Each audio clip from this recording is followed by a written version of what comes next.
दंडवत प्रणाम। आज जागतिक महिला दिनविशेषाच्या निमित्ताने आज आपण भेटणार आहोत। 15 मे 1942ला नानोरी शहीद या अमरावती जिल्ह्यातील छोट्याशा गावात जन्मलेल्या, स्वातंत्र्याच्या 6-7 दशकाचा प्रत्यक्ष अनुभव घेतलेल्या, आकाशवाणीच्या सेवानिवृत्त केंद्र निदेशिका, 1975 साली UPSCची परीक्षा उत्तीर्ण अधिकारी, तसेच साहित्याचे विविध प्रकार हाताळलेल्या, मग त्यात लेखन असो, कविता संग्रह असो, कथा संग्रह असो, चरित्रग्रंथ, नाट्य, रूपक, संवादात्मक लघुनाटिका, रूपांतरित कथांचं नाट्यकरण, प्रौढ शिक्षण, महिला आणि बाल कार्यक्रम निर्मिती, महिला सबलीकरण आणि त्यांचा दर्जा उंचावण्यासाठीचे प्रयत्न, कैवल्यवासी अच्युत गोत्राचार्य महंत श्री नागराज बाबांबरोबर त्यांच्या कार्यात सहभागी, विविध साहित्यिक कार्यक्रमांचे आयोजन, विविध नाट्यप्रयोगाचे परीक्षक म्हणून कार्य, लेखन हा छंद असल्यामुळे औरंगाबाद, मुंबई, यवतमाळ, नागपूर, अमरावतीमधून प्रकाशित होणारी मासिकं आणि वृत्तपत्रातून लेखन, विद्यापीठ स्तरावर महानुभाव साहित्याला लोकाभिमुख करण्यासाठी औरंगाबाद, अमरावती, नागपूर विद्यापीठातून विविध उपक्रम, उत्कृष्ट व्याख्यात्या, अशा अनेक क्षेत्रात यशस्वी वाटचाल केलेल्या सुश्री केशरताई मेश्राम यांना चला तर मग जाणून घेऊया या अष्टपैलू व हरहुन्नरी व्यक्तिमत्वाबद्दल। दंडवत प्रणाम ताई। सर्व रसिक श्रोत्यांना दंडवत प्रणाम। मी राजकुमार शेंडे, सर्वांचे मानुभाव सेवा संघ या यूट्यूब चॅनलवर हार्दिक स्वागत। ताई, आपल्या दैदिप्यमान कारकिर्दीची सुरुवात ज्या गावापासून झाली, आई वडील, भाऊ बहिणी, जिथे शिक्षणाची मुहूर्तमेढ रोवली गेली आणि एकूणच शैक्षणिक वाटचालीबद्दल काय सांगाल? मी एका गावाची, म्हणजे आज त्या गावाला लौकिक आहे, शहीद नानोरी म्हणून त्या गावाला संबोधलं जातं। पण माझा जन्म ज्या वेळेला झाला त्यावेळेला तो स्वातंत्र्य आंदोलनाचा काळ होता आणि आमच्या गावामधले लोक स्वातंत्र्य लढ्यामध्ये होते। पण मी त्या गावामध्ये जी घडले, मला माझ्या गावाबद्दल, माझ्या जन्मभूमीबद्दल मला आधीपासूनच आत्तापर्यंत खूप आकर्षण राहिलेलं आहे। आणि शिक्षणाची सोय नसताना ज्या ठिकाणी जनावरं बांधली जायची अशा एका पडीक घरामध्ये आमचं 4थीपर्यंतचं शिक्षण झालं। त्यावेळेला एका फरशाचं असतात, काही संपत काही नव्हतं। घरून विहिरीचं पाणी काढायचं, रस्त्यावरचं शेण घ्यायचं आणि तिरून त्यारून हे करायच्या, सारवायच्या, असं करून स्वतःसाठी बसण्यासाठी चांगली योग्य जागा करायची।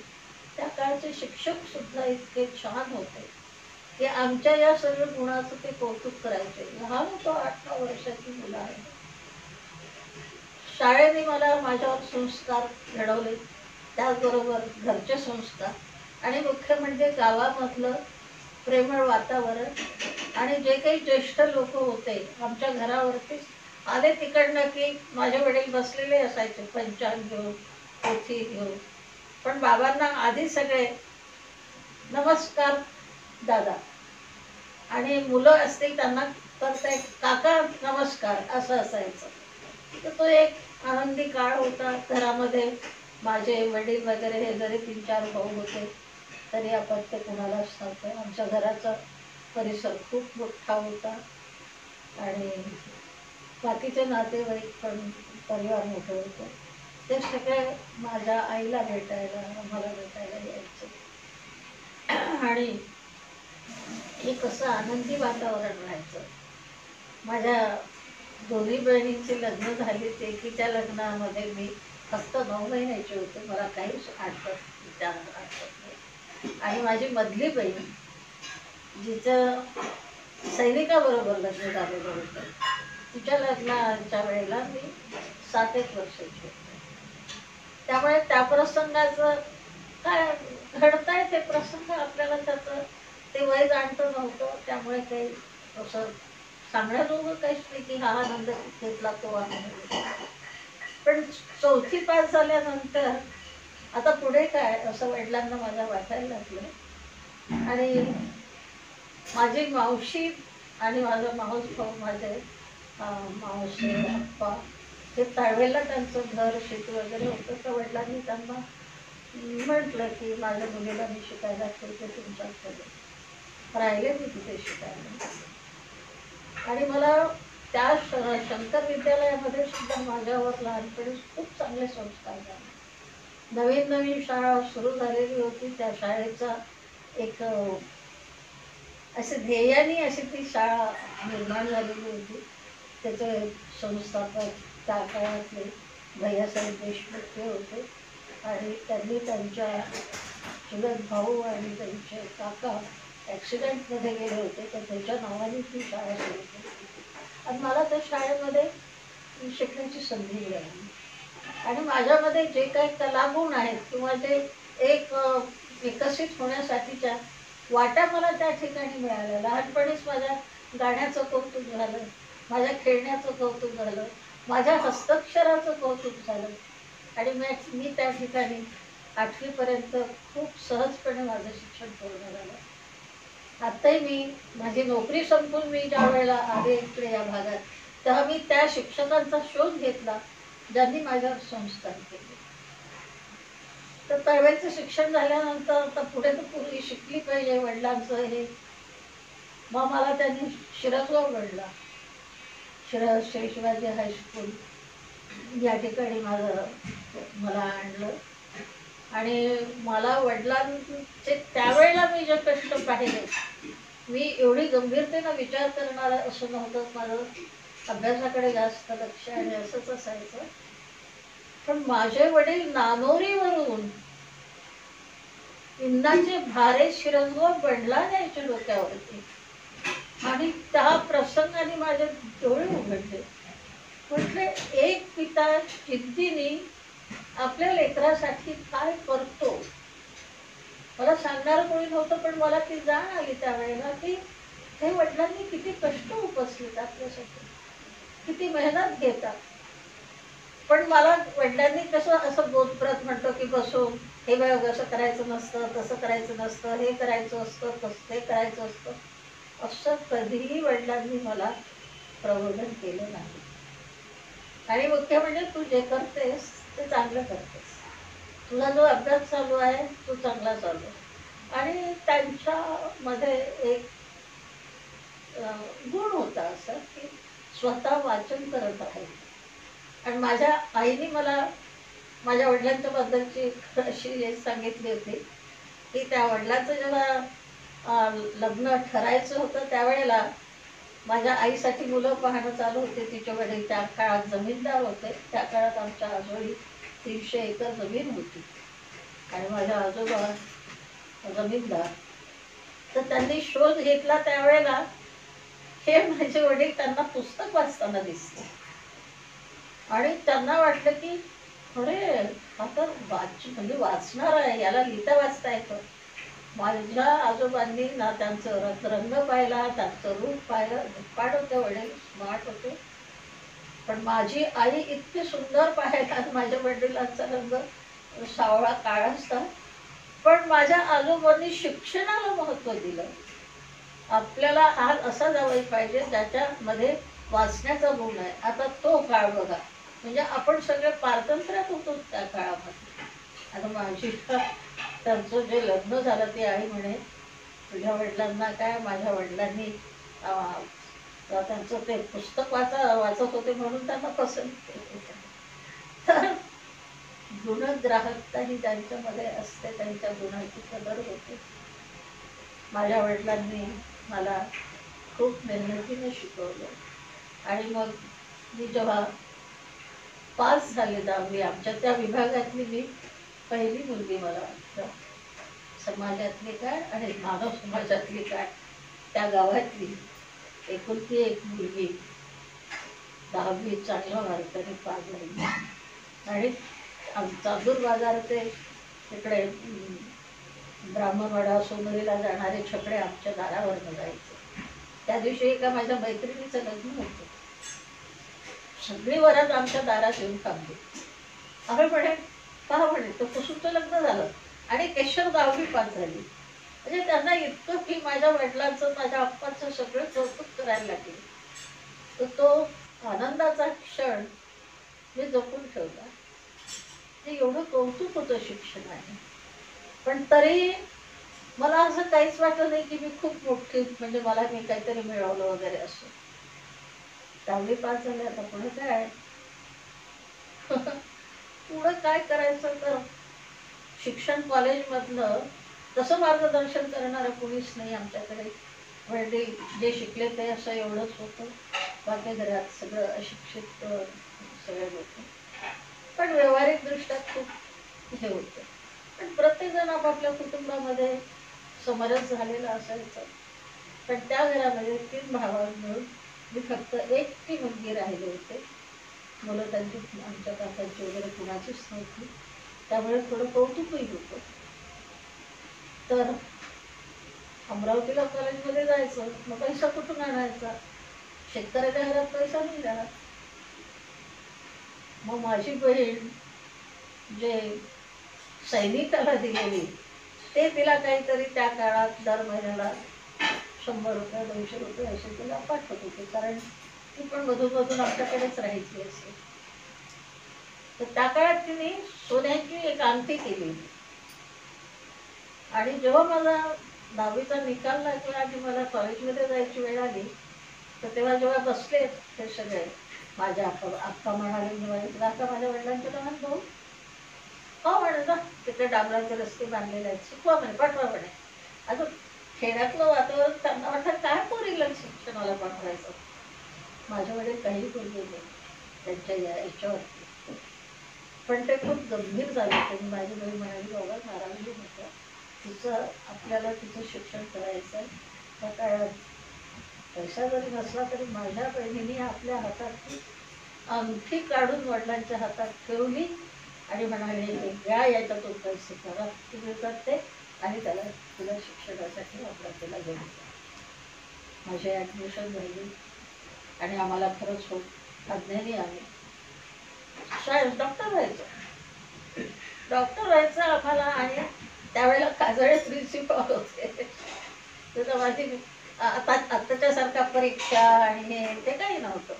माझ्या वडिलांनी आम्ही तिथे गेलो, रजिस्ट्रारला भेटलो, प्रिन्सिपॉलकडे गेलो, की नागोरीची पोरगी आहे, हे आमचं आहे आणि ही दिसायला लहानच होते. माझ्या चेहऱ्यावर काही कुठलं तेज काय नव्हतं मला वाटतं. आणि ते म्हणाले, बरं बेटा तुला सायन्सला जायचं? हो सर, मला डॉक्टर व्हायचं. खरंच तू अभ्यास करशील एवढा? हो करीन ना सर.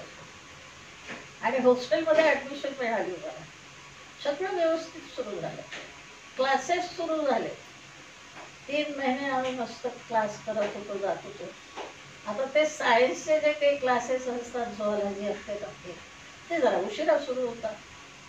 तर ते 4 महिने गेल्यानंतर जेव्हा त्या प्रयोगशाळेत नेला आम्हाला, आमच्या बॅचला, आणि ट्रे ठेवलेले होते,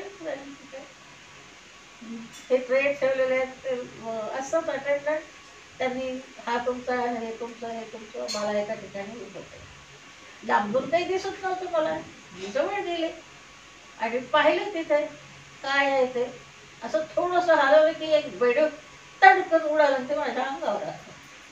आणि मी इतकी घाबरले तुम्हाला सांगते, की याचं काय करायचं तर म्हणजे याचं डिसिप्लिन करायचं, म्हणजे याला सूर्य चिरे मारायचे. आणि ते कानावर हात ठेवला, म्हटलं हे माझ्या घरी होणार नाही.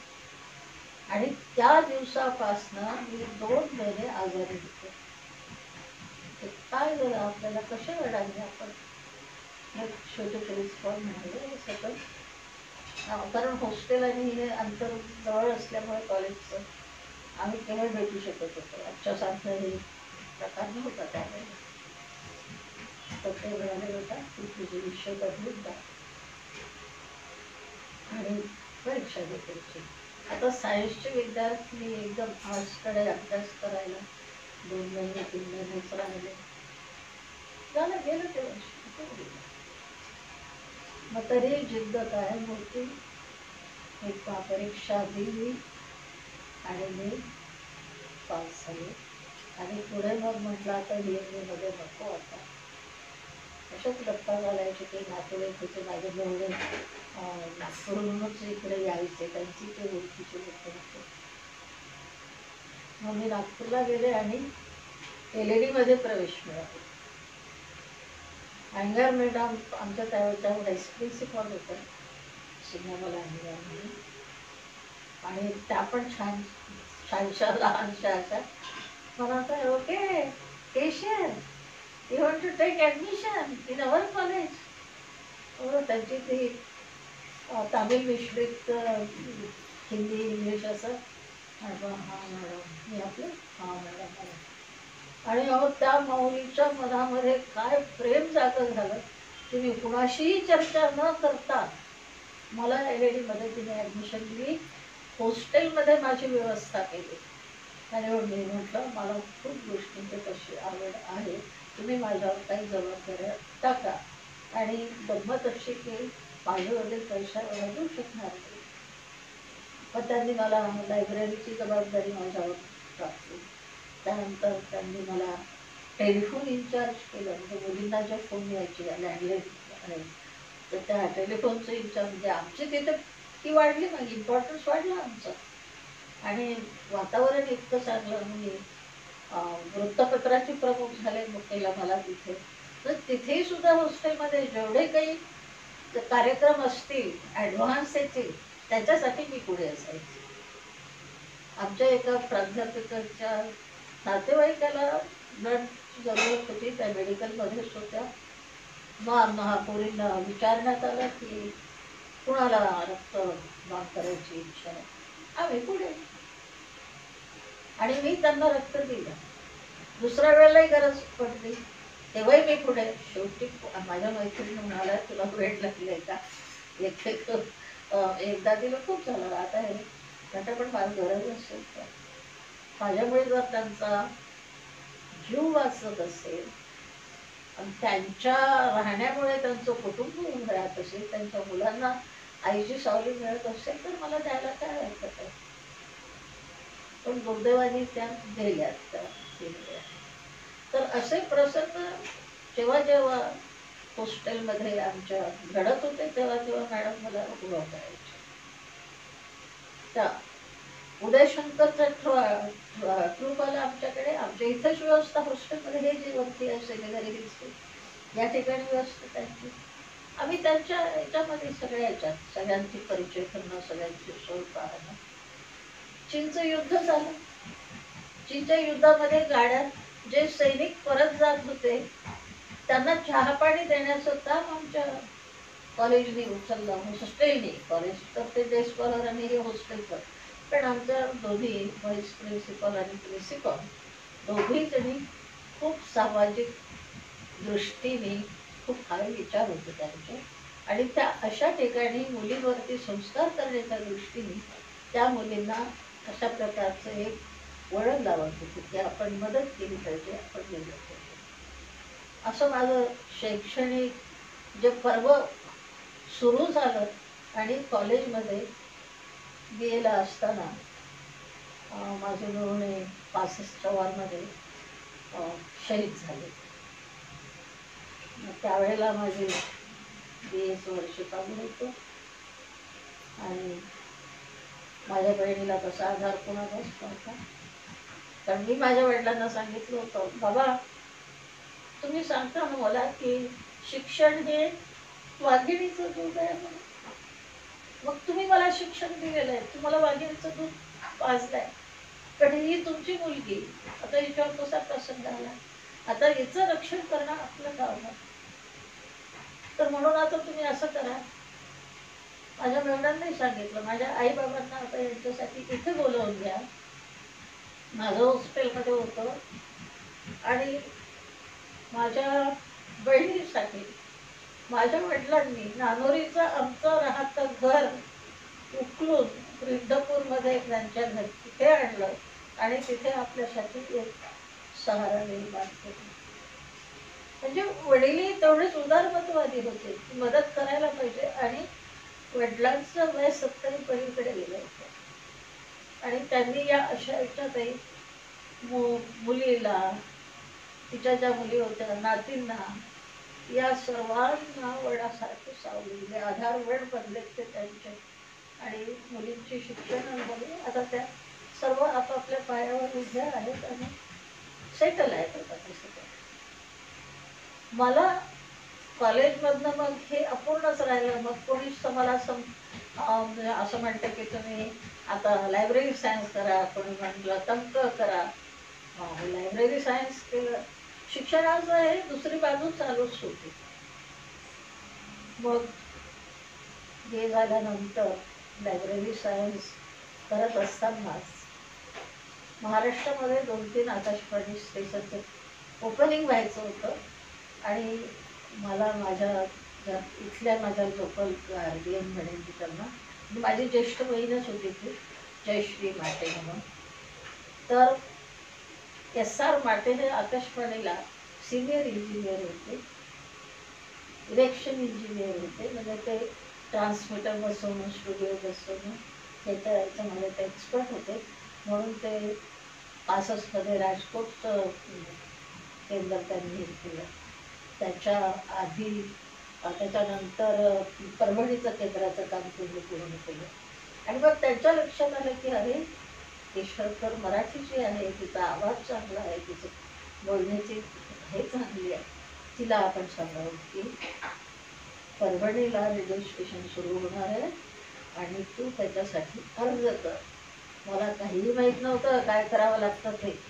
शिक्षणाचं ध्येय म्हणजे चालले आपले एका रस्त्याने असं होतं ते. ते म्हणाले तुझं एम्प्लॉयमेंट ॲक्शनमध्ये नाव आहे का? म्हटलं नाही हो. मग अमरावतीला जा, तिथं नाव रजिस्टर करून दिला. त्याच्याशिवाय तुला अर्ज नाही करता येणार. मी तर तुझा नंबर दिला. अमरावतीला एम्प्लॉयमेंट एक्सचेंजमध्ये गेले. तिथं गेले, त्यांना सांगितलं मी अमुक काय करतेस म्हणून. काही नाही रिकामी आहे आता, मला ते परभणीसाठी मला अर्ज करायचा आहे तर ते पाहिजे. अरे काय येडी पूर्वी आहे ग म्हणे तू.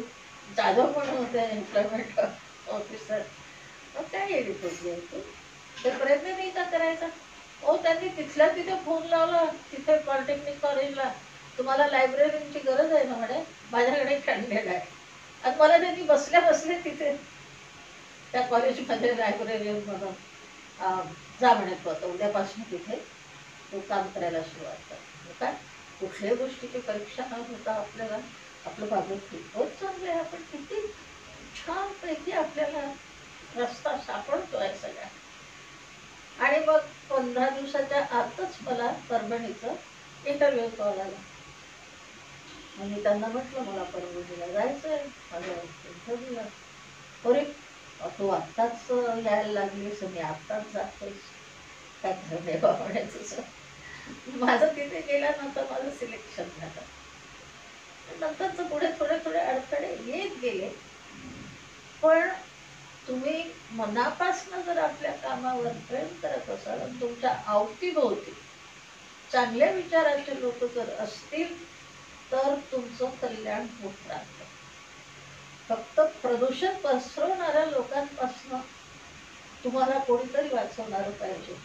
आणि याच्यासाठी SR माटेंनी फार चांगलं काम केलं की ते स्वतः एवढे सात्विक होते की ते आधीच लोकांना सांगून ठेवायचे की माझी मुलगी आहे, तिला त्रास व्हायला नको.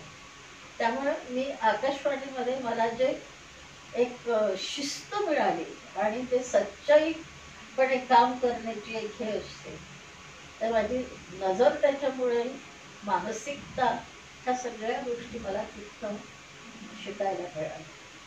आणि मला आयुष्यात खरंच खूप चांगली लोक होती. म्हणजे मला जीवनामध्ये असा खूप विवंचना नाही झाली, कधी असं दुःख वाटायला नाही आलं. आणि थोडंफार आले तरी ते मला असं बोचलं नाही किंवा मी कधी हातबल झाले नाही.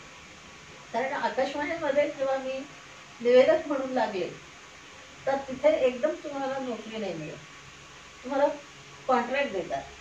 तर आधी मला 8 दिवसाचा कॉन्ट्रॅक्ट, मी अमरावतीवरनं परभणीला गेले ते 8 दिवसाचा कॉन्ट्रॅक्ट, त्याच्यानंतर 15 दिवसाचा कॉन्ट्रॅक्ट, असं करून 2-3 महिने कॉन्ट्रॅक्ट हे झालं. म्हणजे माझं कंटिन्युएशन बघा, लोकांना माझा आवाज खूप आवडला. दुसरे लोक म्हणायचे की मराठवाडीचे लता मंगेशकर म्हणजे असे, जे तुम्हाला मी माझा एक प्रसंग सांगते की माझी आई, मी आणि माझा भाऊ होता, आम्ही तिथे होतो. तर आईच्या डोळ्याला त्रास करायला लागला. मग तिथे डॉक्टर भालचंद्र तिथे सिव्हिल सर्जन होते. मग आईला घेऊन मी गेले. तर ते त्यांचं कसं होतं, ते लोकांशी इतके मिसळून असायचे डॉक्टर भालचंद्र की पेशंट हे त्यांच्या भोवती गोळा व्हायचे. डोळे राहिले तपासायचे, ते जे बोलत होते तेच ऐकत राहायचे. मग मी माझ्या आईला घेऊन दारामध्ये आले. असं त्यांनी पाहिलं, असं उंच पुढे होते घेऊन पाहिलं. आता तुम्ही सगळे बाजूला सरका. आता त्या आकाशवाणीच्या लता मंगेशकर आल्यात, मला त्यांच्याशी बोलू देत नाही. आता आता तुम्ही बाजूला सरका. आणि खरंच तो काय प्रेम आहे लोकांचं, किती निर्मळ प्रेम. त्यांनी माझ्या आईला खुर्चीवर बसवलं, तिला पाहिलं आणि लगेच तिला चष्मा घेऊन दिला आणि ते जवळच्या दुकानामध्ये घरामध्ये त्यांना पत्र दिलं गेलं आणि माझ्या आईची डोळ्याची तपासणी झाली. चष्म्याची तपासणी. जेव्हा असे लोक तुमच्या जीवनामध्ये येतात, त्यावेळेला हा कुणाचा आशीर्वाद म्हणावा, हे दैवानं जुळून आलेल्या गोष्टीच आपल्या कामी पडतात आणि आपण पुढे जात राहतो. परभणीला 7 वर्ष नवसभेचे लोक खूप तऱ्हेतऱ्हेचे कार्यक्रम देणं आणि मुळातच मला लेखनाचं मी याचं हे असल्यामुळे ते जे गाण्यांवरती आधारित कार्यक्रम वगैरे लोकांना खूप आवडायचे. आपली आवडमध्ये तर मला फोन करून सांगायचे ते आमचं नाव आपली आवडतं झालं पाहिजे. आणि त्याच्यामध्ये कोण होतं तुम्हाला सांगते, सुधाकर राव नायकाचं पोरगा पोरगी, सुधाकर नायकाचे मागचे किनवटला आहेत ते जे उत्तमराव राठोड आहेत त्यांचे जेवणात. तर त्यामुळे ती सगळी मंडळी ती पोरगी आपल्या घरातलीच आहे असं समजून सगळे माझ्याशी आले. की आधी ते माझ्या घरी त्या काही ज्या होत्या वीणाताई चव्हाण, म्हणजे डॉक्टरांची त्यांचे ते सिव्हिल सर्जन होते. भालचंद्र च्या नंतर डॉक्टर चव्हाण आली होती. आम्ही परिवारच निर्माण झाला आमचं. खेळायला त्यांच्याबरोबर, जेवायला त्यांच्याबरोबर, कुठे बाहेर जायचं झालं तर त्यांच्याबरोबर. म्हणजे इतकं या लोकांनी आपुलकीने प्रेम दिलं आणि ते प्रेम मिळालं म्हणूनच मी त्या वातावरणामध्ये रमले आणि मला वाईट अनुभव असा कुठलाच. त्यामुळे माझा विश्वास, म्हणून मी आत्ता कुणाला बोलताना म्हणते, आपण आपल्यावर विश्वास ठेवावा आणि आपण आपल्यावर विश्वास ठेवला तर आपल्याला कुठलं ते दुःख वाटायला येत नाही. तर म्हणून मला म्हणजे माझ्या संपूर्ण जीवनाचा किंवा हा पर्यंतचा याचा मी हे घेतलंय, तेव्हा मला वाटतं की मला खूप मिळालं एवढं की नंतर मला बऱ्याचशा गोष्टी अशा कराव्याशा वाटल्या, शिकाव्याशा वाटल्या आणि मी त्या जीवनामध्ये करत राहिले. किती ठिकाणी प्राण बदली झाली माझी, तरी मी त्याला कधीही असं वेगळं घेतलं माझ्या बदलेले. आता मी नागपूरला, म्हणजे मला मी म्हटलं की मी विदर्भातली, मला पश्चिम महाराष्ट्रामध्ये माझ्या सगळ्या नोकरीचा काळ गेला आणि मला नागपूरला जायला मिळतं की नाही असं मला वाटत होतं. आणि मग नागपूरला मी 93 मध्ये आले डायरेक्टर म्हणून. आहे आपल्या भूमीत आल्यानंतर आपल्याला जे एक आनंद असतो, आपल्या लोकांना भेटण्याचा आनंद, त्यांच्यात वावरण्याचा आनंद, त्यांना कधीतरी आकाशवाणीपर्यंत आणण्याचा आनंद, हे मी त्या काळात आवर्जून मी या गोष्टीकडे लक्ष केलं. जसं मी सांगलीला असताना स्वातंत्र्य सैनिक वसंतदादा पाटीलपासून, राजाराम पाटीलपासून या लोकांच्या मी स्वातंत्र्य चळवळीतल्या त्यांच्या कर्तृत्वाच्या कहाण्या लोकांपर्यंत पोहोचवल्या. तसं मी विदर्भातल्या स्वातंत्र्य सैनिकांना सुद्धा मी लोकांसमोर नेण्याचा प्रयत्न केला. विदर्भातले स्वातंत्र्य चळवळ याच्यावरती मी 5 एपिसोड लिहून घेतले त्यांनी ब्रॉडकास्ट केले. आणि ए देशमुख जे स्वातंत्र्य लढ्यात होते ते गरुडानंतर स्थायिक झाले की शिवाजी हायस्कूलमध्ये ते आमचे मुख्यात जात होते. मी शिकत असताना मला काही पुस्तकं होती त्यांची, पण मला ते स्वातंत्र्य सेनानी आहे ते कधीच कळलं नाही. मी जेव्हा नागपूरला आले त्यावेळेला जेव्हा लिस्ट मागितली तेव्हा के देशमुखांचं नाव आलं. आमच्या नानोरीचे रंगरावजी राऊत, आता लहानपणी आपण आपल्या गावातले म्हणून काका काका म्हणून असं करतो, पण लिस्टमध्ये पाहिलं तेव्हा त्यांचं नाव स्वातंत्र्य सेनानी म्हणून. नागोरीच्या आमचे ते अक्षरेचे 2-3 लोक, ते शाळेचे शिक्षक, या लोकांना त्यांचं कार्य लोकांना कळावं म्हणून मी आकाशवाणीपर्यंत करणार. म्हणजे मला एक प्रेरणा मिळत गेली. तुम्हाला जर माहीत आहे, तुम्हाला जर स्वातंत्र्य आहे एखादी गोष्ट करण्याची, तर तुम्ही विशाल दृष्टिकोन ठेवून ते काम केलं पाहिजे. तुम्ही हे नाही की हे सरकारी काम आहे, ह्याच्यात होतं काम होत असं. सरकार तुम्हाला हे नाही सांगत तुम्ही हे करू नका आणि ते करू. सरकार तुम्हाला हे सांगते, तुम्हाला काही नियम देतात, चौकट घालून देतात, आणि त्या चौकटीमध्ये राहून तुम्ही कुठलेही नियम पाळून काम केलं नाही आणि ते समाजाभिमुख होऊन काम केलं तर त्या कामाचं चीज. आणि म्हणून मला ते निवृत्तीनंतरही मला ते एक समाधान आहे की मी आयुष्यात चांगलं काम करू शकतो. याचं कारण माझ्यावर झालेले आई वडिलांचे संस्कार आणि धार्मिक वातावरण. बरोबर, अत्यंत सुंदर. मला एक पुन्हा एक प्रश्न विचारावासा वाटतो की मी आपल्या संपर्कामध्ये जवळपास वर्ष 2 वर्षापासून हळूहळू येतो आहे. तर आपल्याशी हितगुज करताना मला असंही आठवलं की आपण 1975 साली UPSC ची परीक्षा दिली. बरोबर. आणि UPSC पास झाला. म्हणजे ते 1975 म्हणजे स्वातंत्र्यानंतरचं पूर्व सकाळ. आणि त्यालाच 75लाही पार्श्वभूमी असे आपण ज्या दिवसाच्या निमित्तानं मुलाखत घेतो, महिला दिनाच्या निमित्तानं. महिला दिन हाही 1975 साली आंतरराष्ट्रीय महिला दिन सुरू झाला. आणि तुम्ही 1975ला UPSC परीक्षा पास झाला. तर याकडे आपण कशा नजरेनं पाहतो? काय खरं म्हणजे आपल्याला नोकरी वगैरे मिळाली की आपण निश्चिंत असतो, काही पेपर नाही वाचत, काही नाही. आणि जरी मीडियाची होते तरी काम निवेदनाचं होतं, त्यामुळे त्या कामासाठी लागणारं जे काही बाहेरचं आहे तेवढं वाचन करायचं नाही. त्यावेळेला माझे एक ऑफिसर होते हरिश्चंद्र जाधव,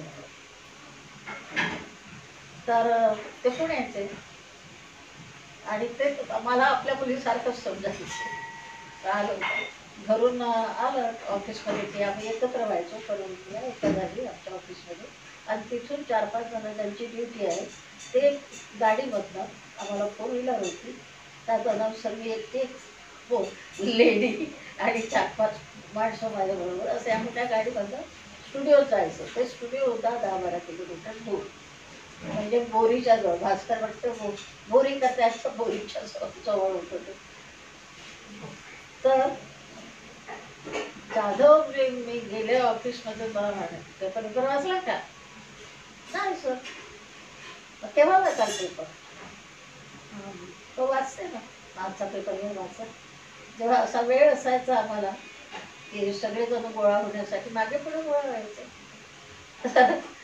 वाचा पेपर वाचा. हे काय, ही UPSCची जाहिरात आहे आणि तुम्ही त्याच्यासाठी एबल आहात, तर तुम्ही हे केव्हा वाचावं? चला आत्ताच्या आत्ता अर्ज करा, फॉर्म मागवा. अहो त्यांनी तिथल्या तिथे रेखाटलं आणि डिक्टेशन दिलं त्यांच्या याला, आणि म्हणे हे पत्र पाठवून दे. 2 दिवसामध्ये फॉर्म आला. फॉर्म आल्यानंतर फॉर्म गेला, फॉर्म गेल्यानंतर दिल्लीला इंटरव्ह्यू 74 इंटरव्ह्यू झाला त्यांचा. तर सिलेक्शन झालं 74 तर गंमत अशी झाली माझ्या बाबतीत की माझ्या बरोबरीचे सिलेक्ट झालेले 75च्या जानेवारी, फेब्रुवारी, मार्च, एप्रिल असे जॉईन होत राहिले. माझं नाव तर येतच नव्हतं माझं. तर त्यावेळेला GR मेश्राम, घनश्याम मेश्राम हे आमचे डायरेक्टर होते परभणीला. मग ते मला चिडवायचे, तुझं सिलेक्शन झालं नाही, बाकी ते जॉईन झाले आहे, तुझं सिलेक्शन झालं नाही. तर ते मला, आणि मग काय माहिती त्यांच्या डोक्यात काय आलं, त्यांना दिल्लीला जावं लागलं. आणि ते दिल्लीला गेले, तिथे सरळ आमच्या डायरेक्टरेटमध्ये गेले. यापूर्वीचं काय झालं, त्यांनी ते फाईल काढलं, सिलेक्शन तर झालं म्हणे. पण त्यांचा जो मेडिकल रिपोर्ट जो आहे तो स्टेट गव्हर्नमेंटच्या फॉर्मॅटमध्ये आला, तो सेंट्रल गव्हर्नमेंटच्या फॉर्मॅटमध्ये आला. मग तुम्ही सांगू नये. त्यांनी तिथून पोस्टकार्ड लिहिलं मला की तुझ्या बाबतीत असं असं झालेलं आहे, पत्र मिळाल्याबरोबर तू औरंगाबादला जा, तुझा रिपोर्ट तो सेंट्रल गव्हर्नमेंटच्या फॉर्मॅटमध्ये लिहून माग त्यांना, तर तू बसून तुझ्यासमोर तो डिस्पॅच करायला सांग. 8 दिवसात ऑर्डर आहे. म्हणजे पहा, म्हणजे तुमच्या कल्याणासाठी रस्ते कुठे किती असे मोकळे मिळतात तुम्हाला. आणि त्यांच्यामुळे मी माझी ऑर्डर 4 महिने 6 महिने उशिरा आली. ऑक्टोबरमध्ये आली ऑर्डर आणि मी जॉईन झाली पुण्याला. पुण्याची ऑर्डर आहे. ते तर मला आधी चिडवायचे, तुझा कोहिमाला जाशील तू, नाही तर तू शिलाँगला जाशील, तू कुठे जाशील. कारण ते खूप म्हणजे असं मजाक खूप चिडवायचं. पण खरंच सांगते, त्यांनी खूप गाईड केलं मला. म्हणजे अशी माझ्या जीवनामध्ये माझं हित बघणारी, माझं कल्याण बघणारी माणसं मला भेटली. ते खरंच देवदूत होतं माझ्यासाठी. बरोबर, निश्चितच.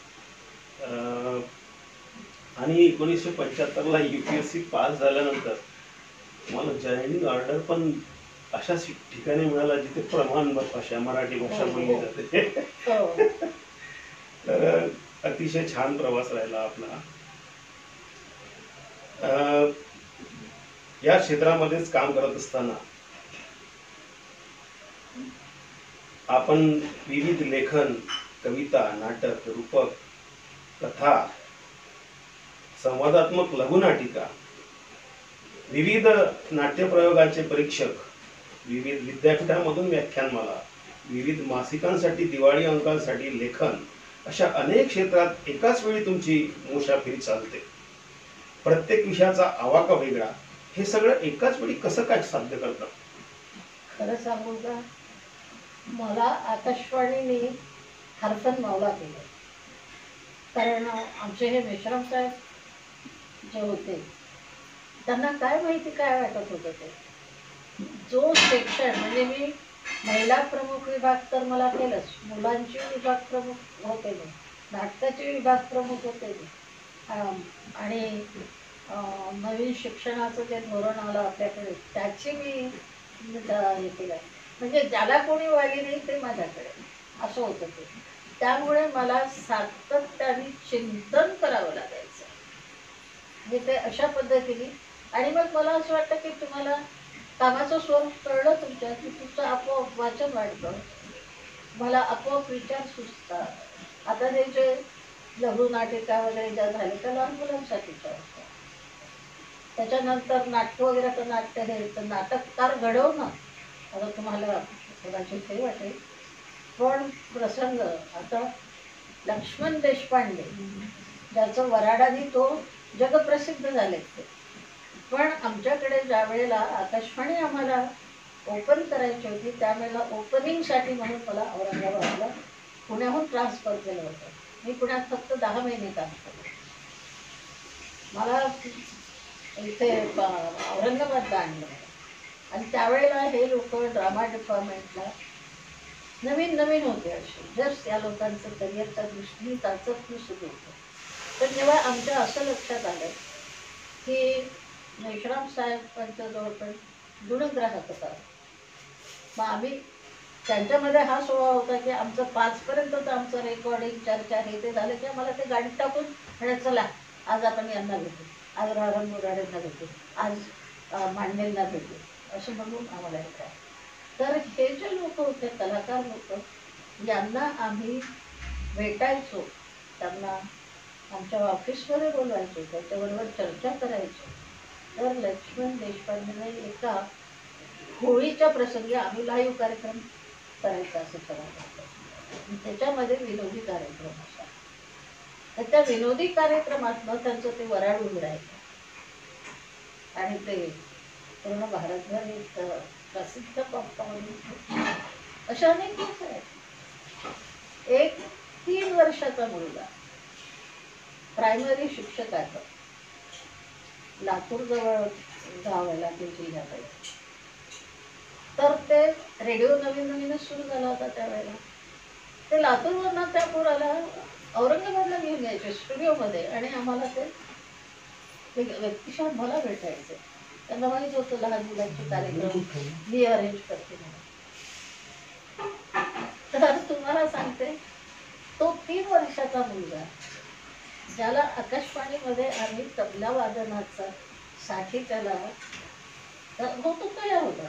3 वर्षाचा मुलगा खूप चांगला हे वाटतं. आमच्याकडे संगीत ते वादक वगैरे सगळे असतातच, त्यांना म्हटलं पाहायचं म्हणजे मॅडम याचा खूप हात चांगला आहे. तो त्याचा फोटो काढला आणि त्याचा कार्यक्रम केला आणि त्याला दिल्लीला पाठवला त्याचा कार्यक्रम. आज तो पोरगा इंटरनॅशनल तबला वादक खेळ मुकेश जाधव.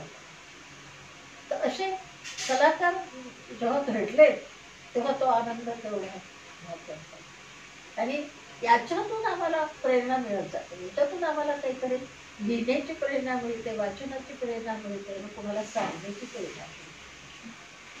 आपल्या शासनाने त्या काळामध्ये लहान मुलं जे ॲडव्हेंचरस काम करतात त्यांचं सिलेक्शन करायचे वर्षातून एकदा आणि बालक दिनानिमित्त त्यांचा सत्कार करून 26 जानेवारीला त्यांना दिल्लीला बोलवून त्यांचं सगळीकडे कौतुक करायचं. तर त्यावेळेला आम्ही सांगलीला होतो.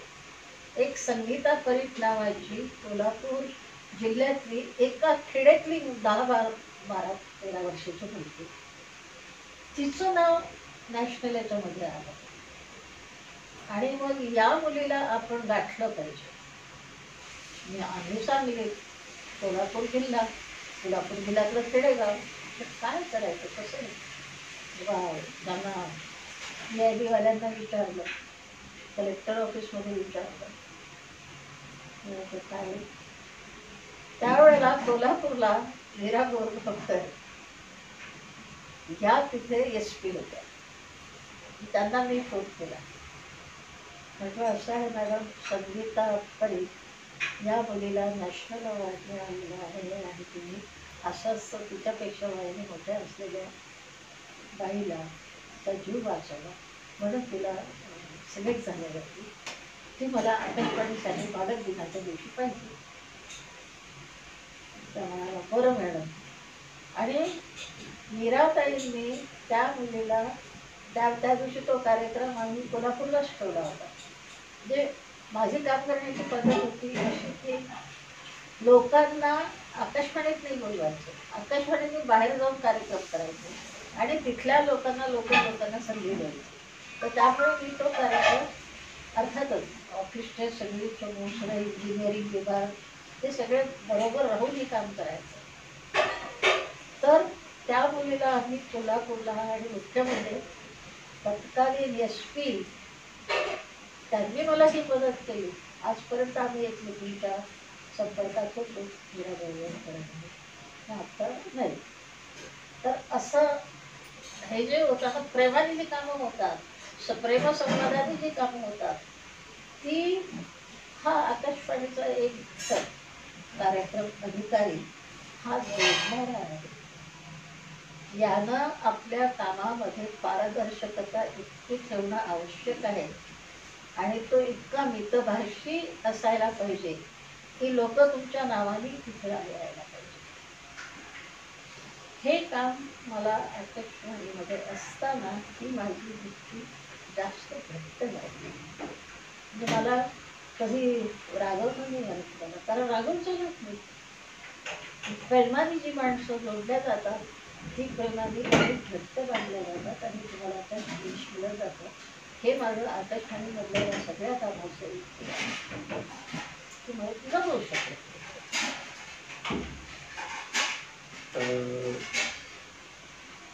मला असा आपल्या माहिती वाचत असताना किंवा आपल्याविषयी माहिती घेत असताना मला अजून एक प्रसंग आठवतो की आपण असे जे कलाकार घडवले त्यासोबतच आपण साहित्य क्षेत्रामध्ये काम करतो. अंदमान निकोबार सारख्या ठिकाणी जाऊन आपण ही आकाशवाणीची नोकरी केलेली आहे आणि तिथे गेल्यानंतर म्हणजे किती लोक असे असतील की तिथे नोकरीला गेल्यानंतर त्या भागाचं सगळं साहित्यामध्ये त्याचं पूर्ण प्रतिबिंब यावं असं किती लोकांना वाटत असेल.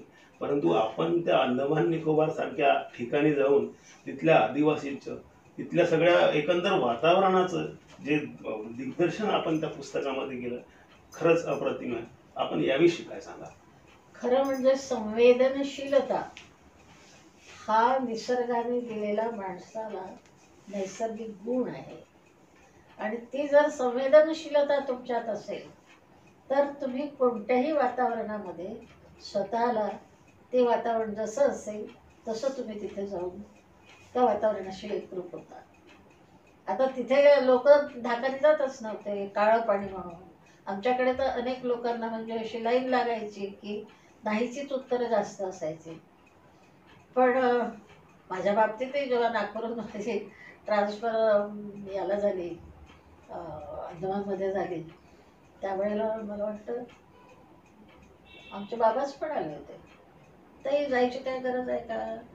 त्यावेळेला ते इथे त्यांचा कार्यक्रम चालू होता. 1 महिन्याची 2 महिन्याची पुढची होती इथे. तिथं आता सांगितलं की ट्रान्सफर झाली आहे आणि मी जाईन. 97 मध्ये त्यांची पुढची होती. म्हणजे आपल्याला पत्र लिहिता येईल ना ताई तुला? म्हटलं मी काम स्वीकारलेलं आहे बघा आणि काम हे माणसाने आनंदाने जेव्हा तुम्ही स्वीकारता तेव्हा त्याच्यासाठी स्वतःचं काही त्याच्यामध्ये मिक्स हे करून मिळवून की मला असा त्रास होईल का तसा त्रास होईल का, माझ्या डोक्यात मला असं काहीच येत नाही आहे की मला तिथे त्रास होईल. आणि मुख्य म्हणजे मला हेही माहिती होतं की माझ्यासोबत तिथे कोणी नसणार, मी एकटीच राहणार आहे. तर ज्याचं चित्त मन निर्मळ असतं त्या माणसाला कुठलाही त्रास होत नाही. हा माझा अनुभव. आता लोकांचा काय असेल तसं आहे. मी खूप आनंदाने आणि तोही माझे तिथले अंदमानमधले दिवस, कारण निसर्गच इतका तिथला आकर्षक आहे, इतका मनभावन आहे की तुम्ही त्या निसर्गाशीच आधी बोलायला लागता. तिथला समुद्रच एवढा विशाल आणि निर्मळ आहे की तो समुद्र तुम्हाला त्याची रूपं जेव्हा दाखवतो त्यावेळेला तुम्हाला अपार आनंद होतो की हे सृष्टी निर्मात्यांनी काय आपल्यासाठी निर्माण करून ठेवलेलं आहे. ते तर आपण एवढं त्यानं जे निर्माण केलं त्याचा एवढासा 1 पॉईंट सुद्धा आपण बघू शकत नाही किंवा त्याचं हे करू शकत नाही. पण तिथे मला खूप गोष्टी शिकायला मिळाल्या. मुख्य म्हणजे सगळे लोक की तिथले नाही आहेत, नोकरीच्या निमित्ताने गेलेले आहेत. ज्या वेळेला इंग्रजांनी तिथे कैदी म्हणून ठेवलेले आहेत त्यांचे वारस आहेत तिथे. तर असं वेगवेगळ्या याच्यामधले आता तिथे शाळा पण सुरू झालेल्या आहेत. तर तिथे शाळेत असणारे शिक्षक सुद्धा त्याच बाजूचे आहेत, हिंदीचं हे. आणि तिथे 6 भाषामध्ये ब्रॉडकास्ट चालतं. हिंदी मुख्य भाषा आहे. सगळेजण आपल्या घरामध्ये आपली भाषा बोलतात, बाहेर व्यावहारिक भाषा हिंदीची आहे. आणि भूमी ती त्यागाची भूमी आहे. इंग्रजांनी जरी लोकांना फाशी दिली, हजारोंनी लोकांना समुद्रात बुडवलं, पण तरीही तिथले लोक खूप आत्मविश्वासी आहेत. इथले गौरीशंकर पांडे जे चांगले लेखक आहेत, ज्यांनी अंदमानचा बराचसा इतिहास लिहून काढलेला आहे, चळवळ सगळी त्या काळातली नाही, ते त्यावेळेला 7 वर्षाचे होते फक्त, ज्या वेळेला त्यांचे वडील आणि इतर तिथले लोक कार्यकर्ते यांना इंग्रजांनी याच्यामध्ये जेलमध्ये टाकलं होतं आणि जेलमधून काही निवडक लोकांना गाडीत टाकून 40 लोक त्यांनी पोर्ट ब्लेअरच्या बाहेर एक 25-30 किलोमीटरच्या अंतरावरती एक टेकडी आहे, आत्ता त्या टेकडीचं नाव मला आठवत नाही, पण यल आकारामध्ये त्या ठिकाणी त्यांनी जमीन खोदली आणि त्या 40 लोकांना त्यांनी बंदुकीच्या याच्यावरती त्या लोकांना बोलो की हम गद्दार है, हम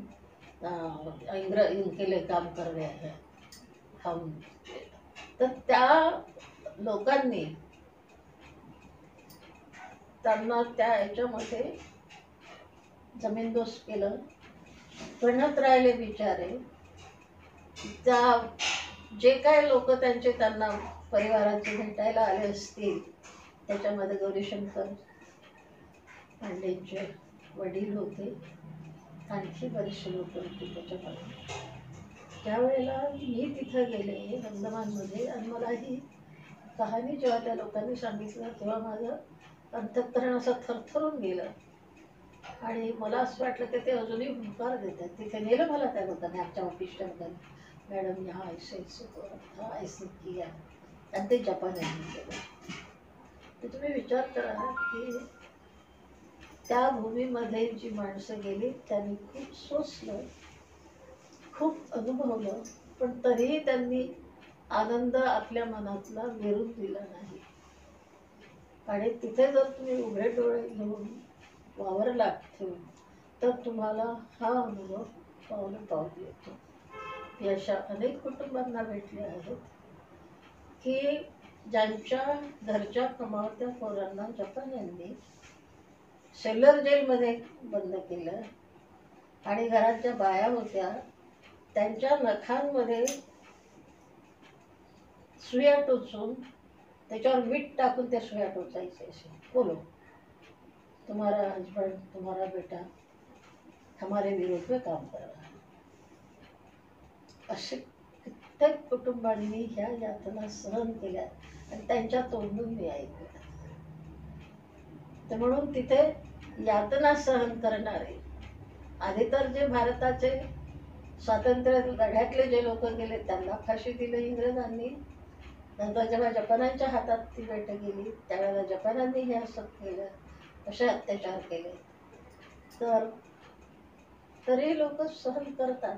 आणि मला तिथले तर ह्या सगळ्या हृदयाला घरं पाडणाऱ्या ज्या घटना मी पाहिल्या, ऐकल्या, मला ते सेल्युलर जेलमधले ते सावरकरांची कोठी पाहिल्यानंतर त्याला यातना देण्यासाठी, सावरकरांना यातना देण्यासाठी मुद्दाम म्हणून त्यांना त्या कोठीमध्ये ठेवलं आणि समोर फाशी देणाऱ्याला त्याचं ते फाशीकर तिथं त्याच्यासमोर त्यांना आंघोळ घालायची, हे करायचं, ते सगळं की हा खचला पाहिजे.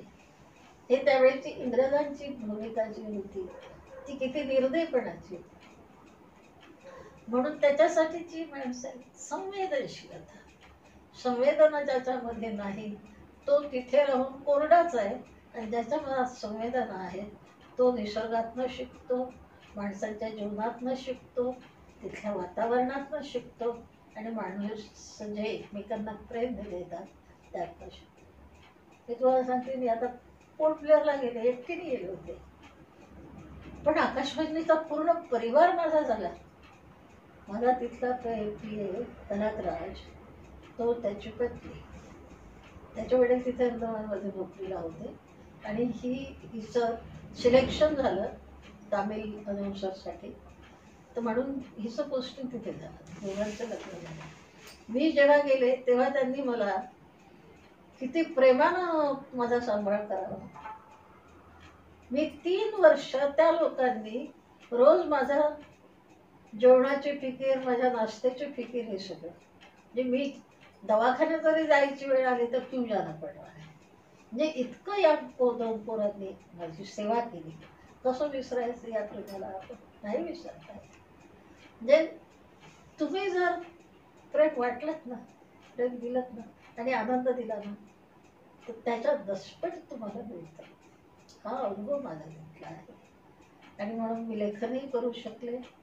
आणि सगळे मुख्य म्हणजे जेवढे आता ते सेंट्रल गव्हर्नमेंटच्या ताब्यात आहे बेटर, त्या ठिकाणी तिथले लेफ्टनंट गव्हर्नर आयुक्त यांच्याबरोबर माझे नेहमी संवाद होत राहायचे. आम्ही त्यांना ब्रॉडकास्टला बोलवायचो. काय स्थिती आहे अंदमानमध्ये याचा सगळ्या त्यांच्याकडनं आम्ही सगळं हे घेत होतो, माहिती घेत होतो. तर ते त्यांच्या सेक्रेटरीजना सूचना द्यायचे, वो डायरेक्टर आकाशवाणी से आप चर्चा किया करो, जब आप बाहर जाते हो दूसरे आइलैंड पे तो इन लोगों को ले जाया करो आप. म्हणजे इतकं प्रेम, एक त्या स्टेटचा प्रमुख व्यक्ती मला इतकं प्रेम देतो, मग मला आयुष्यात आणखी काय पाहिजे. मला वाटतं मी अशी एक पहिली डायरेक्टर असेल की ज्यांनी माझ्या बदलीसाठी, त्यावेळेला तिथे अंदमान फेस्टिवल होतो, 15 दिवस महिना असतो, आणि नेमकं त्या वेळामध्ये माझे ट्रान्सफर आहे. नहीं हम केशर जी, हम लिखते लिखते हैं उनको, आपका अभी पीरियड खत्म जब हुआ फिर भी हम चाहते हैं कि आप इस वक्त यहाँ चाहिए, तो महीना 2 महीने आपको यहाँ रखें. म्हटलं नहीं सर, उन्होंने पहले मुझे 1 साल ज़्यादा का दिया, अब आप मत लिखिए, क्यों आप अपना शक्ति मत खर्च कीजिए किसी चीज़ के लिए. बेकार का नकारात्मक जवाब आ जाएगा तो हमको नहीं अच्छा लगेगा. म्हणजे मी अंदमानमध्ये अजून राहावं असं तिथल्या अधिकाऱ्यांचे ते आपले सेक्रेटरीजना सांगायचे. आणि त्यांनी खरंच म्हणजे आकाशवाणीची त्यांनी इतकी हे केली, एक आपण असं म्हणू की महत्त्वही राखलं आणि आकाशवाणीला खूप प्रेम दिलं तिथल्या लोकांनी. कारण इतकं प्रेम देणारे सरकारी खात्यातली माणसं मी पाहिली नाही. माझे आर्टिस्ट जेव्हा इथून मी ते बोलवायचे कार्यक्रमासाठी, खूप लोकांना मी बोलवलंय तिकडे कार्यक्रमासाठी. अर्थात आमचं डायरेक्टरेट माझ्या पाठीशी होतं की मी जे करते ते योग्य दिशेने करते. आकाशवाणीने या आर्टिस्टना तिथे बोलवून जर त्या लोकांना ऐकवलं तर मुख्य भूमीमधले आर्टिस्ट हे किती चांगले आहेत यांचं कोण तिथे आर्टिस्ट तयार होतील, अशी ही भावना. त्यामुळे या लोकांचे कार्यक्रम स्वतः ऐकायला आणि पाहायला लेफ्टनंट गव्हर्नर हजर राहायचे, कोस्ट गार्डचे DIG हजर राहायचे, सगळ्या डिपार्टमेंटचे मेन सेक्रेटरी सगळे हजर राहायचे. आणि मी बोलवलेल्या काही महत्त्वाच्या आर्टिस्टना आपल्या घरी जेवायलाही बोलवायचे, भेटीला, स्पेशल भेटीला बोलवायचे. मी त्या काळामध्ये खरंच खूप आनंद घेतला. म्हणजे काम करताना मला पण माझ्या डोक्यात असं कधीही आलं नाही की आपल्यामुळे हे होत आहे. नाही, कारण कामाची पद्धत तुमची सकारात्मक पाहिजे, डोळस पाहिजे. आणि याला घेतलं त्याला घेतलं नाही असं नको, सगळं समान घेतलं. या दृष्टीने एक प्रश्न की त्या अंदमानमध्ये आपण असताना आपण ज्या विविध घटना सांगितल्या त्यापैकी एक कुपोषणाचा म्हणजे आदिवासी समाज जसा चिखलदऱ्याकडे आहे, चिखलदऱ्याकडे आहे, गडचिरोली जिल्ह्यात आहे, तसंच त्या पद्धतीचा एक आदिवासी समाज, पिसलेला समाज अंदमानमध्ये आहे. त्याचा तुमचा थोडा संबंध आला वाचण्यातून, पाहण्यात आला. त्याविषयी आपण दर्शकांना थोडीशी त्या समाजाविषयी माहिती देऊ शकाल? जो आपल्याला प्रसंग आपल्या समोर आलेला आहे, आपल्या पुस्तकामध्ये त्याचं छायाचित्र बघण्यात आलं, वाचण्यातही आलं आपल्या लेखनातून, त्याविषयी आपण दर्शकांना थोडं सांगावं. आपल्याकडचे आदिवासी आणि तिकडचे आदिवासी यांच्यामध्ये जमीन अस्मानचा फरक आहे. कारण ते 6 जमाती आहेत तिकडे. अंदमानी आहे, निग्रोटी आहे, निकोबारी आहे आणि अजून 4-5 सेंटिनेंटल आहेत. अशी 5-6 सगळ्यांची नावं आत्ता या घटकेला मला आहे. ओंगी आहे. तर सर्वात जास्त त्याच्यामध्ये जरावा जे आहेत त्यांना शासनाची एक अशी पॉलिसी आहे की त्यांना आहे त्या वातावरणातच ठेवायचं. म्हणजे त्यांना अन्न कसं खातात, कसं शिजवतात हे काही माहीत नाही. त्यांना गरज भासली तर ते तिरकमट्याने पाण्यातल्या माशांना तीर मारतात. आणि मात्र आत्ता लोकांनी, म्हणजे मी जेव्हा गेले, आता या गोष्टीला 20 वर्ष झाली, त्याच्या आधी 10-12 वर्ष आधी त्यांनी कॉन्टॅक्ट असं एक ठेवलं होतं त्यांच्याबरोबर.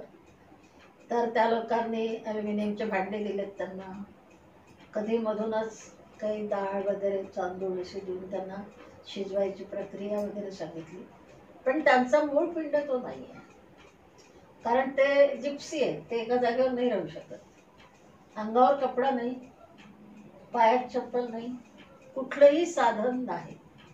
एकच की समुद्राच्या पाण्यावर तरंगणारे काही कपडे वगैरे काही कुठे सापडले तर ते फाडून त्याचे काहीतरी अलंकारिक हे करणं, तरी कमरेला गुंडाळणं, काही त्याचं याच्यात जंगली फळं दिसले तर त्याच्या माळा करून त्या गळ्यात घालणं, आणि भूक लागल्यासारखं झालं तर त्याच खाणं, असं या लोकांचं हे आहे.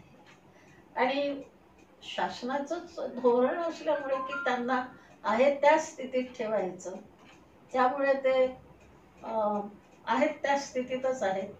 पण आता त्यांना कळायला लागलं, आधी तर पैसाही कळत नव्हता, आता त्यांना 5 रुपयाची नोट कळायला लागली आहे. तर ते त्यांच्या खिशातून काढून आपल्या खिशात टाकतात. असं ते पोरं आता ते स्मार्ट झालेले आहेत. आणि तिथला एम.ए. म्हणून पहिला मुलगा जो अँबॅसिडर म्हणून जनतेसमोर आला, तर तो एका इन्सिडेंटमुळे आला की तर हे लोक मुलं 10-15 वर्षाचे झाले की त्यांना शिकारीला जंगलामध्ये आपल्यासोबत नेतात. तर हा एम.ए. जरावा मुलगा आपल्या वडिलांबरोबर वगैरे शिकारीला जंगलात आला त्या भागामध्ये. तर त्याला मला वाटतं तो पडला, काय झालं काय, आणि हे शिकार करायला त्याचे सोबती ते सगळं त्यांचा ग्रुप पुढे निघून गेला आणि हा पाठीमागे पडला राहिला. हा पण त्यावेळेला 14-15 वर्षाचाच असेल, एनवेदाचं नाव. तर ही जी पेट्रोलिंगची गाडी होती वन खात्याची, या पेट्रोलिंगच्या गाडीला तो मुलगा तिथे पडलेला दिसला. यांनी त्या मुलाला गाडीत टाकलं, त्याला पोर्ट ब्लेअरमध्ये आणलं, त्याला जीपीपन हॉस्पिटलमध्ये त्याच्यावर ट्रीटमेंट केली. त्याचा पाय फ्रॅक्चर झालेला होता. मग त्याच्यासाठी वेगळी रूम, वेगळी नर्स त्याच्यासाठी, त्याला 3 महिनेपर्यंत त्याच्यावर, आणि मग त्याला आपलं सिव्हिल जीवन असं हे करायचं म्हणून त्याला हाफ पॅन्ट नेसवला, त्याच्या हातात कागद दिला, पेन्सिल दिली, तुला काय काढ, चित्र काढ, काय कर. त्याला काही हिंदी मराठी शब्द शिकवले, हिंदी खूप छान राहिला तो. पण मग या लोकांना वाटलं की याला अशा स्थितीत आपण किती दिवस ठेवायचं, म्हणून शासनाने विचार केला की याला याच्या परिवारामध्ये नेऊन सोडायचं. ते उत्तरा जेट्टी म्हणून त्या लोकांचं हे आहे, नारायण नाला म्हणून हे जंगलामध्ये भाग आहे, तिकडे मायाबंदरकडे जाताना रस्त्यामध्ये पडतं, रंगत आणि याच्यामध्ये, रंगत पण शहर आहे त्याच्यामध्ये. तर त्याला विचारलं की आई वडिलांच्याकडे जायचं, खुश झाला, म्हणाला हो जायचं. मग त्याची तयारी केली, त्याला काय काय ती नर्स बाई त्याचे त्याला शिकवणारी हे ते सगळे त्या जीपमधून त्याला नेलं. मग त्या लोकांना आता तिथे त्यांच्याकडे लक्ष ठेवणारे लोक असतात, तर त्यांनी सांगितलं की त्याच्या आई वडिलांना घेऊ नये म्हणून जेट्टीवरती. हे लोक गेले, त्याला गाडीतून खाली उतरवलं, त्यांना अंगातला पॅन्ट बिंट सगळं काढून टाकलं, आणि तो जो गेला पळत आई वडिलांमध्ये लागला की त्यांनी पुन्हा पाठीमागे परतून पाहिलंच नाही. लोक म्हणाले की बघा, निसर्गाशी रममान होणारे जे जीव आहेत त्यांना तुम्ही निसर्गातून बाहेर आणू शकत नाही. पण आता तो जीवीपंथमध्ये वगैरे येतो आणि काही लोकांना गाईड करतो, औषध पाण्यासाठी करतो. असं थोडं थोडं सिव्हिलायझेशन होत आहे. पण आपल्याकडचे आदिवासी खूप सुधारलेले आहेत, तिथले आदिवासी नाही. तिथे फक्त ग्रेट अंदमानी जे आहेत त्यांना ग्रेट अंदमान ह्या आयलंडमध्ये तिथे त्यांना वसवलेलं आहे. त्यांना ते आपल्यासारखंच करून टाकलेलं आहे. आणि तिथे जे त्यांच्यावर नजर ठेवायला किंवा त्यांना शिकवायला म्हणून जो स्टाफ, दवाखान्याचा ह्याच्यासाठी आरोग्य विभागाचा एक माणूस, शेती खात्याचा एक माणूस की त्यांनी हे काय करा. तर आता ती चेला म्हणून ती अंदमानी पोरगी आहे, तिने मला सांगितलं की हम लोगों को सरकार ने बिगाड़ दिया. आम्ही झाडावर तर चढायचो, आता आम्ही झाडावर चढून तुम्हाला एक नारळ तोडून नाही देऊ शकत. आम्हाला इतकं बिघडवलं, आयता देऊन आम्हाला. आणि आमचे सोपोरं सगळे कामातून गेले. तर त्यांच्यापैकी मी जेव्हा तिथे होते तेव्हा 2 मुली पोलीस झाल्या होत्या. तर त्या आपल्यासारखे कपडे बिपडे घालून आणि त्यांचा संकर झाला. एका मुलाचा तुम्ही हात तसा डोक्यावर ठेवला, त्यांनी ते चित्र तुमच्या पुस्तकामध्ये हो, पाहायला हो. मिळालं. तर हे जरावाचं, ते ग्रेट अंदमान, जरावाचं. जरावाचं. हे लोक म्हणजे निसर्गातच राहणार आहे. ते 3 महिने एका ठिकाणी राहतात. कुणाची डेथ झाली तर त्याला तिथे झोपून देतात, त्याच्या अंगावर झाडपाला वगैरे टाकतात, तसं हे बांधतात. म्हणजे असतंच ते झोपे. म्हणजे काय असतं ना, समूहाने राहणं असतं, त्यामुळे समूहाचा नायक असतो, त्याची झोपडी थोडी वेगळी असते. इतर बाकी सगळे मोठ्या झोपडीत असतात. मध्ये गोल असं रिंगण केलेलं असतं. आणि मग ते शिकार वगैरे करून आणलं तर तिथे ते टांगवतात, त्याला ते हे करतात आणि सगळे मिळून नाचतात आणि खातात वगैरे असं. तर एक वयाचे असले तर जातात जंगलामध्ये, जातात, माती सगळ्या अंगाला लावतात आणि आनंद घेतात ते त्या जीवनाचा. असं त्यांचं जीवन, म्हणजे आदमी पाहिलं ते जीवन ते असं होतं. परत एक प्रसंग त्यामधला आठवतो. आपण माझ्या वाचनामध्ये आला की भाऊने सांगितलं माहित नाही, पण पाण्यामध्ये हेलिकॉप्टरने तिथे काहीतरी तुम्ही गेले होते आणि तिथे त्या दोराची शिडी करून त्या पाण्यामध्ये उतरले. तर तो प्रसंग फार अतिशय सुंदर आहे, तो सांगा. 2000 मध्ये पहिलं सूर्यकिरण हे अंदमान मधल्या कच्चाल या बेटावरती पडणार होतं. आणि ह्याचा खूप गवगवा होता की पहिलं किरण अंदमानच्या बेटावर पडणार. सगळे लोक तयार झाले, पूर्ण शास्त्र, पूर्ण प्रसार माध्यम, इकडून 300 पत्रकार येणार होते आणि त्याच्यासाठी स्वराज बोट तयार होती. मग त्याच्यामध्ये माझाही नंबर लागला की ह्याच्या. आणि आम्ही ठरवलं होतं की मी दिल्लीशी बोलून सांगितलं की हे पहिला 2000 का पहला सूर्यकिरण है, तो उसका हम कॉमेंट्री करेंगे, लाईव्ह कॉमेंट्री करू आम्ही, असं त्यांना सांगितलं. त्यासाठी मग आमचं जाणं आवश्यक होतं तिथे. तर ते आमचं जहाज ज्या ठिकाणी अँकर होतं तिथनं ते बेट दूर होतं. तर आम्हाला या मोठ्या जहाजावरून दोराच्या शिडीने उतरून त्या लहान बोटीपर्यंत जाण्यासाठी, त्या लहान बोटीने आम्ही पुढे त्या कचाल बेटावर जाणार, असे 3 टप्पे होते ते. तर दुसऱ्या दिवशी म्हणजे सकाळी जेव्हा सूर्यकिरण हे पडणार होतं त्यावेळेला, पण दुर्दैवाने आभाळ असल्यामुळे सूर्यकिरण काही पडलं नाही. आणि त्यामुळे आम्ही कॉमेंट्री केली, म्हणजे लोकांना ऐकवलं आम्ही ते की बादल छाए हुए है, इसलिए सूरज के किरण यहाँ नहीं ये है, दृश्यमान नहीं है. पण मग त्याच्यासाठी कार्यक्रम ठेवला होता, त्याच्यासाठी पोस्टाचे तिकिटाचं अल्बम तयार केला होता, तिथे प्रतीक निर्माण केलं होतं. त्या गव्हर्नर आधीच पूजेसाठी पोहोचले होते, त्याच्या पाठीमागून मग बाकीच्या लोकांना. आता मिसेस राज्यपाल ह्या आधीच त्या बोटमध्ये जाऊन बसल्या होत्या. सगळे गेले, मी एकटी मागे राहिले. मी म्हटलं अरे मी मिस कशी राहिले एकटी मागे. आणि जहाज खूप मोठं असतं. पहिल्या वर्षाच्या ऑर्डर खाली या, खाली आले तर बघते तर सगळे लोक ती लहान लोक वाट पाहते इकडच्या काही लोक. तर तिथे 2 नेता लोक पाठीमागे राहिले होते आणि त्या नेता लोकांच्या पुढे मी होते. मग ते मला म्हणायला लागले, आप बाजू हो जाइए, हमको जाने का है. आणि ते साऊथचे. मैं म्हटलं आपको जाना है तो मुझे भी तो जाना है, पर आप कैसे जाएंगे. म्हटलं आप जैसे जाओगे. आणि मी खरंच हिंमत केली आणि मी त्या ह्याच्यावरनं उतरायला लागले. उतरले मी. सकाळी 10ची वेळ होती. पाणी, कारण व्हेकल्स इकडून तिकडून जात होते, लहान मोठी वगैरे तिथे पाणी उसळत होतं.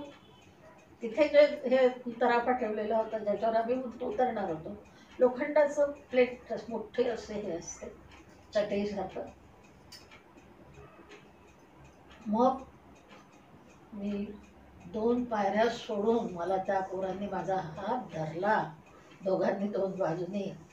मॅडम घबराइए नहीं, हम आपको पकडे हुए है. आणि मग मी त्याच्यावरती उतरले. तर आमच्या मॅडम तिकडनं मला म्हणतात, आप बताओ, आप बताओ. म्हटलं आप तो जाके बैठिए और हमको बोल रहे हैं कि बताओ. म्हटलं ऐसे कैसे, अब सब आनंद तो मुझे ही लेना चाहिए ना. मैं नहीं तो लोगों को कैसे बताऊंगी मैंने कचाल में मैं कैसे गई करके. आणि खरंच तो एक माझ्यासाठी अस्मरणीय असा प्रसंग होता आणि एक धैर्याचा पण होता. हा धैर्य याच्यासाठी की आता 50च्या पुढचं वय माणसाचं आणि अशा ह्याच्यामध्ये तो हे असं द्राविड प्राणायाम करतो. हात निसटला, काही झालं, तोल गेला, काही झालं. म्हटलं बाबा, देवाला म्हटलं तुझी मर्जी, तू मला प्रेरणा देतोस, तू मला ऊर्जा देतोस, आता तूच उतरव खाली मला देते. खाली उतरले आणि त्या ह्याच्या माध्यमातून आम्ही त्या लहान बोटीपर्यंत मला घेऊन गेले. त्या लहान बोटीवर चढताना सुद्धा इतकी कसरत करावी लागली, कारण हे खाली आणि लहान बोटीचं उंची अशी, आमची उंची कमी. त्यात तिथे आमच्या पोर्टब्लेअरचे एक सिंग म्हणून होते, त्यांची मिसेस ती जरा हेल्दी होती, ती 2दा घसरली. आणि ते लाकडाचं असतं, पाणी घसरतं, पाय घसरतात. तर मला या लोकांनी, मी अशी हात ठेवून त्यांनी माझे पाय वर केलेत मला सगळं. मग मी मॅडम जवळ जाऊन बसले. कैसे आ गए आप केशव जी, कैसे हिम्मत की आपने. आता मी कसं कसं म्हणू मॅडमना की जब आप आ सकती है तो मैं क्यों नाही बोलू शकत, कारण ती अंदमानची पहिली नागरिक आहे, उपराज्यपालांची पत्नी आहे. पण अतिशय परिवार, तिने शेवटपर्यंत मला सोडलं नाही. म्हणजे आम्ही परतताना सुद्धा तिथे आमची पार्टी झाली, सगळं हे झालं, भाषणं झाली. आणि आम्ही निघता वेळेला मग जोड्या लावल्या. मग त्यांनी सांगितलं LG साहेबांना त्यांनी सांगितलं, अभी हम लोग ये बोट से वगैरह नहीं जाएंगे, अभी आप हमको हेलिकॉप्टर से लेके जाएंगे. आणि मग त्यांनी 2-2च्या जोड्या लावल्या. सर्वात शेवटी मी आणि तिथली सेक्रेटरी, आमची दोघींचे तसं संवाद खूप चांगला असायचा.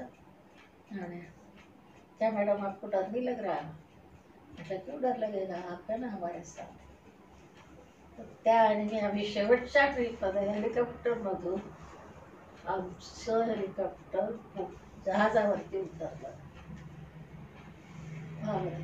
ते का केवढं ॲडव्हेंचरस होतं ते माझ्यासाठी. आणि मला खूप त्याचा एक अनुभव वेगळा. आपण ड्राय जमिनीवरचे लोक आहे, पण आपल्याला मोठी नदी माहिती नाही विदर्भातल्या माणसांना, आणि तिथे समुद्रात लोळते मी.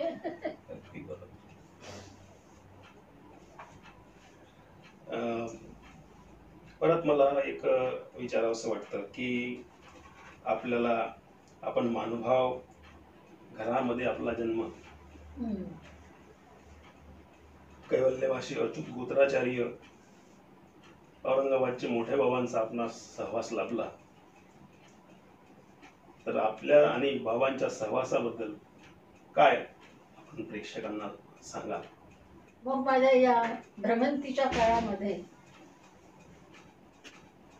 मी पुण्याहून औरंगाबादला आले. औरंगाबाद स्टेशनचा उद्घाटन आम्ही जोरात केलं आणि त्यामुळे माझं काय झालं की औरंगाबादमधल्या सर्व ज्येष्ठ श्रेष्ठ अशा सगळ्या लोकांच्या बरोबर माझे संवाद व्हायला लागले. आणि मग माझ्या लक्षात आलं की इथे आश्रम आहे, श्रीकृष्ण मंदिर आहे आणि तिथे नागराज बाबा आहे. मग मला कोणी येऊन सांगायचं की असायचे नागराज बाबा आहेत. हो आहेत का? मग येईल वेळ, मला भेटायची वेळ येईल त्यांना. मग आम्ही एक आकाशवाणीमध्ये चर्चा ठेवली गणपती उत्सवाच्या संदर्भात. गणपती उत्सवाचं ऐतिहासिक कारण, सामाजिक कारण असते. त्याच्यामध्ये आम्ही नागराज बाबांना आमंत्रित केलं आणि बाबांनी सोशल, सामाजिक या दृष्टीने खूप छान आपले विचार मांडले. आणि मग मला तेव्हा वाटलं की हे समाजाभिमुख आहे, समाजाकडून काही घ्यायचं आणि कमलाला काही द्यायचं अशी यांची विचारसरणी आहे. मग मी त्यांना धन्यवाद केले आणि तेव्हापासून मग त्यांना आम्ही आकाशवाणीला बोलवायला लागलो. पण जे आपल्या पंथाबद्दलचं, मानवाच्या तत्वज्ञानाबद्दलचं शंका कुशंका, श्रद्धा असे हे सगळे पैलू आणि त्याचा लोकांवरती असणारा एक प्रभाव, तर त्यामुळे ते चक्रधर स्वामी ईश्वरीय याच एका भूमिकेतनं जेव्हा समाज त्यांच्याकडे बघत होता आणि मग समाज सगळ्यात दूर होता त्यांच्यापासून, त्या नावापासून दूर होता. तर मी अशी चर्चा करता करता नागराजांना म्हटलं, बाबा चक्रधर स्वामींचं नाव सुद्धा लोकांना माहिती नाही किंवा जाणून घेत नाही. आपण आपल्याला त्यांचं नाव तिथपर्यंत लोकांच्या मनापर्यंत कसं जाईल याचा प्रयत्न करणं आवश्यक आहे. आणि मग माझ्या लक्षात आलं की बाबा खरोखरच समाजाला काही देण्यासाठी त्यांचे विचार बदललेले आहेत आणि ते जसं म्हणजे ईश्वर आहे ते प्रश्नच नाही, पण तरीही ईश्वर झाला म्हणून तो मनुष्य रूप घेतो, त्यावेळेला तो मनुष्यासारखीच कामं करतो. तर म्हणून त्या दृष्टीने आपण चक्रधर स्वामींना वलयांकित करावं. आणि तेव्हापासून बाबांनी खरंच माझ्या सूचनांना त्यांनी सन्मान दिला आणि त्याप्रमाणे त्यांनी आपल्या भाषणांमधनं, बोलत्यांमधनं सुद्धा त्याचं उच्चारण केलं. ही एक समाधानाची बाब आहे की त्यांनी जो एक भुरसटलेल्यापणाचं आवरण होतं ते आवरण कमी करण्याचा प्रयत्न केला त्यांनी त्यांच्या काळामध्ये आणि तो मला भावला. म्हणून मी त्यांना गुरुस्थानी आणि गुरुवानी मानते. धन्यवाद. आता आपण आपल्या लेखनाविषयी थोडंसं जाणून घ्यावं का? मी आज एका पुस्तकाची प्रस्तावना काढत असताना मला आपल्या मैत्रिणी होत्या, संगीत विषयात विशारद असलेल्या, काय नाव त्यांचं, कोरटकर. तर त्यांनी आपल्या लेखनाविषयी असं म्हटलं की एक टाकी असं आपलं लेखन असायचं, अढळ असं लेखन असायचं. एकदा लिहिलं की ते परत परत त्याला खोडून लिहायची गरज नाही, अशा पद्धतीचं आपलं लेखन असायचं आहे. तर त्या आपल्या साहित्य लेखनाविषयी काय थोडक्यात सांगा? माझी मैत्रीण म्हणजे माझ्या गुणाचंच कौतुक जास्त करणार असं होतं ते. आणि ती खरंच खूप मोठ्या मनाची आणि ती ज्येष्ठ गायिका, ज्येष्ठ संगीतकार आणि संगीताचं त्यांचं घराणं, भेंडी बाजार घराणं जे लुप्तप्राय होतं त्यात तिने जादू फुंकली आणि त्या घराण्याला जिवंत केलं. तिचं कार्य अचाट आहे. आणि म्हणून ती काय म्हणायची की जसं मी म्हणायची तिला की तुझ्या सुरांमध्ये जी ताकद आहे ती तुझ्या लेखणीत ताकद आहे. तू एकदा एक अक्षर लिहिलं की पुन्हा ते पुढत नाहीस, पुन्हा हे करत नाही. हा तिचा अनुभव माझा ह्या सगळ्या लेखनाचा. आणि हे आपण असं म्हणू की हे आपल्याला